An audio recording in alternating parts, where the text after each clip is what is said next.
Monday, September 23rd. Columbia's correspondents in Berlin, London, and Rome are standing by to bring you direct reports by transatlantic shortwave radio. This morning, you will hear from Edwin Hartridge in Berlin, Edward R. Murrow in London, and Cecil Brown in Rome. Now, before taking you to Berlin, here's a summary of news from other points. Reports from Indochina this morning say small forces of colonial soldiers have inflicted casualties on Japanese troops who have entered the territory. As you may know, French Indochina is letting Japan put 6,000 men in the colony and has granted 3 air bases in the northern section. Japanese will use these advantages in an attack on China's back door. There are other reports that the Chinese have 200,000 soldiers on the frontier, ready to stop any march across French Indochina. These reports first came out weeks ago when Japan began negotiations for bases in French Indochina. A communique issued in Vichy, France, in connection with the agreement, says that in return for the bases, Japan promises to respect French rights and interests in the Far East, her sovereignty over the Asiatic colony, and the territorial integrity of French Indochina. And in Cairo, martial law has been declared throughout Egypt. Here at home, Congress hopes to adjourn by the end of the week. Most of the major legislation is out of the way. And in California, 3-year-old Mark DeTristan, the heir to a huge copper fortune, is safe at home and unharmed. His kidnapper has been caught and is a 40-year-old German alien. Now the news direct from the German capital, reported by Edwin Hartridge. This is Berlin. We had a British air raid in Berlin last night. It started after midnight and lasted for about 2 hours. Well, Ed Murrow was broadcasting to you from a London rooftop last night, describing a German air raid on the British capital. I was standing on my hotel balcony watching, or trying to make heads and tails out of a British air raid on the German capital. I can't give you many details for several reasons. One is that the night was cloudy, and the anti-aircraft shells were bursting above the ceiling of the clouds, so we couldn't get much of an idea where the zone of fire was located. In the direction of the suburbs, I could see flashes of light and hear explosions. But we have not had enough experience to distinguish clearly as to what is the sound of exploding bombs and what is the sound of heavy flak artillery. Then, I could plainly hear the roar of British mortars above the cloud ceiling, and this noise was punctuated by the staccato firing of machine gun batteries and both light and heavy anti-aircraft guns.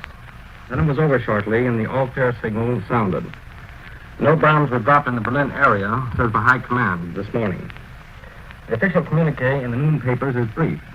It states that last night British planes made several bombing raids in Germany and Berlin, quote, with the objective of attacking civilian residential quarters with bombs, unquote.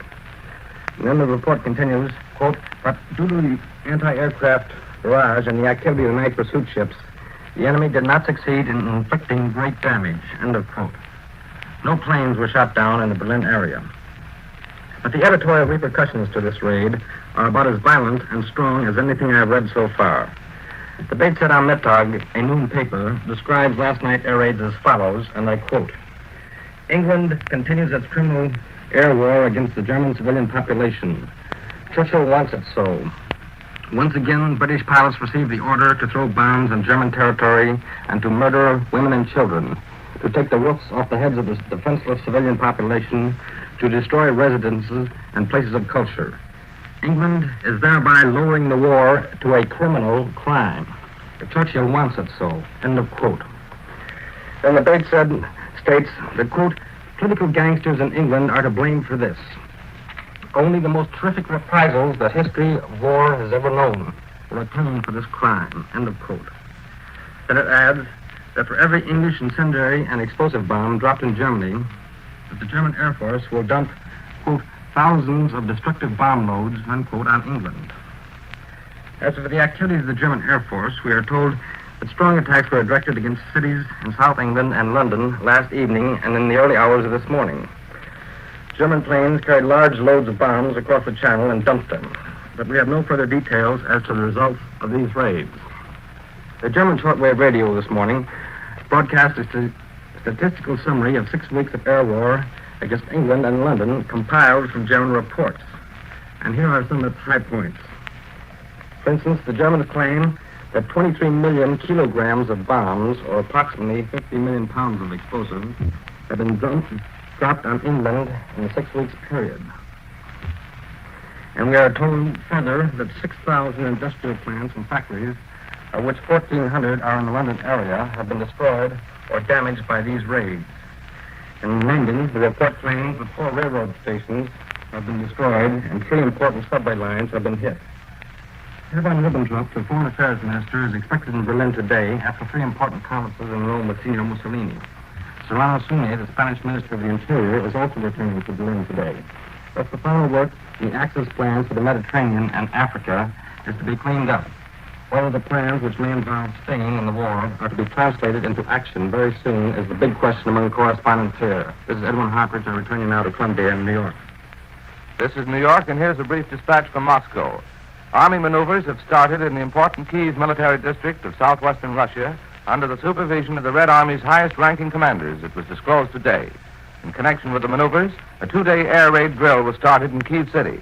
A large fleet of bomber planes took part, simulating the dropping of explosive, incendiary, and gas bombs. All anti-aircraft guns were manned. Streets were cleared, and volunteer corps aided firemen and chemists to extinguish simulated fires. Air raid alarms were being sounded day and night. Now the news, direct from the British capital, reported by Edward Almero. Go ahead, London. This is London. The usual all-night attack ended about dawn this morning. As usual, it consisted of relays of single aircraft, and the main objective was again the London area. The bombing was widely scattered, and there was damage to houses and industrial premises in several localities. 7 foreign refugees were killed and a number injured when a high explosive bomb hit the corner of a large apartment house in the West End. In central London, another apartment house was hit, and damage was caused to hotels. In the northwest of London, about 20 bombs were dropped, wrecking houses, water mains, and damaging roads.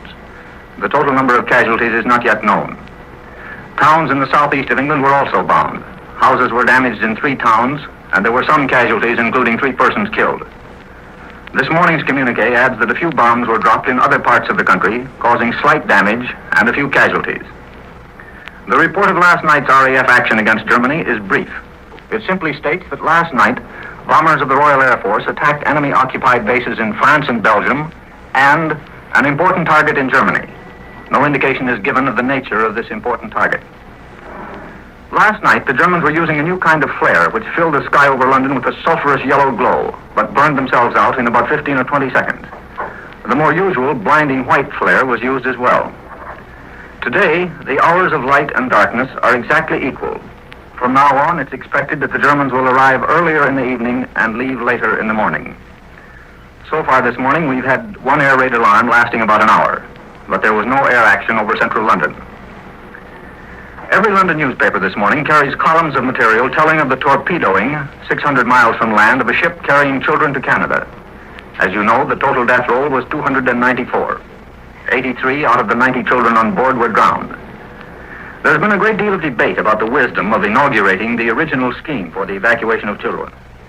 And the government has from the outset made it clear that risk was involved, and that parents deciding to send their children would do so on their own responsibility. Sometime in July, the Admiralty stopped announcing the losses of ships in convoy. Since that time, the public has been unable to form any sound judgment on the relative safety of travel in convoy.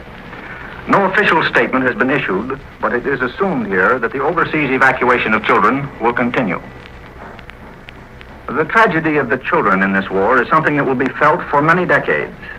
I know from personal experience that many of those twisted minds in Germany today are the result of empty stomachs in the last war. General Strong's public report after his month's tour of England is still the subject of favorable comment here. It's believed that the general's statement convinced Americans that additional help for Britain will be put to good use. Some observers believe that being reassured of the position in the Atlantic, the United States may feel free to concentrate its attention on the Pacific. And it's suggested that any pact between Germany and Japan would probably be countered by an Anglo-American agreement to prevent aggression in the Pacific.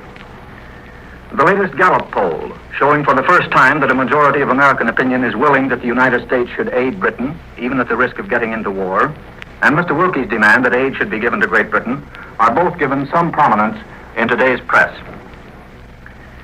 While General Strong's public comments concerning the results of the air war confirm the impression of other neutral military observers, there is one very important aspect of this war which no general can be expected to understand or properly evaluate.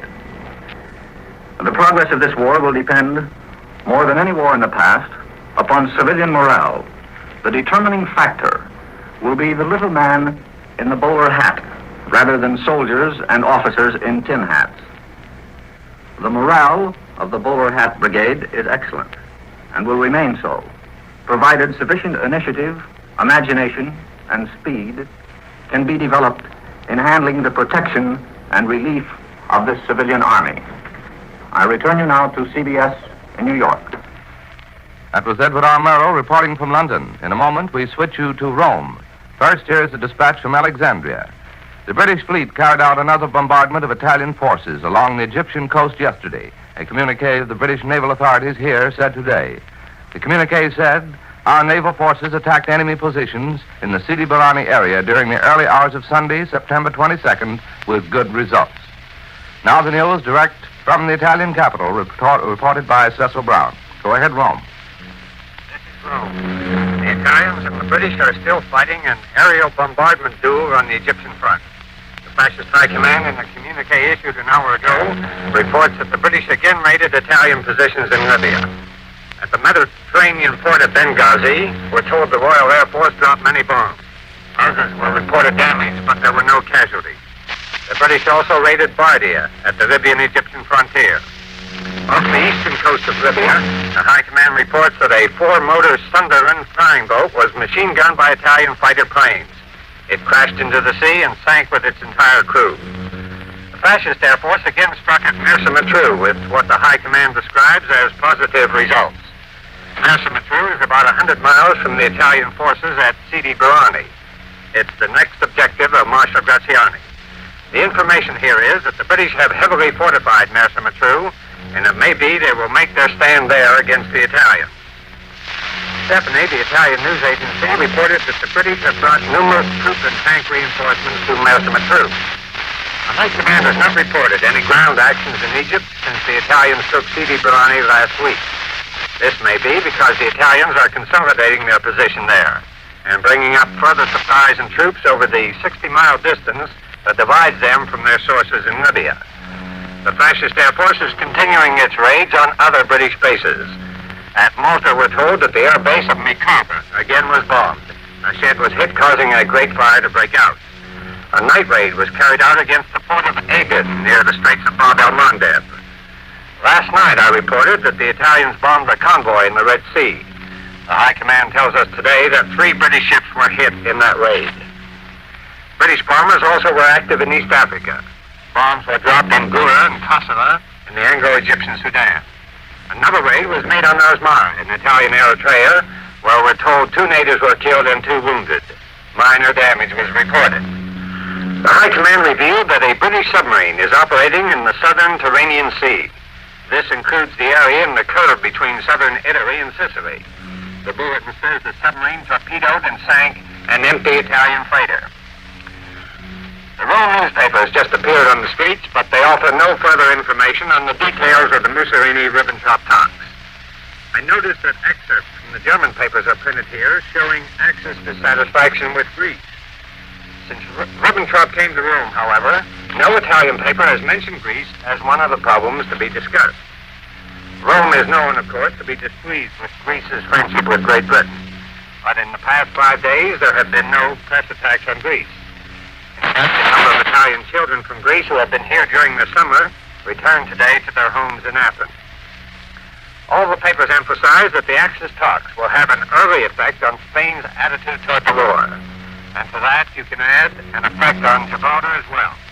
This is Cecil Brown in Rome. I return you now to CBS in New York. And with this report from Rome, Columbia concludes another morning report of European developments, which comes to you each morning at this time and each evening at 6:45 Eastern Daylight Saving Time.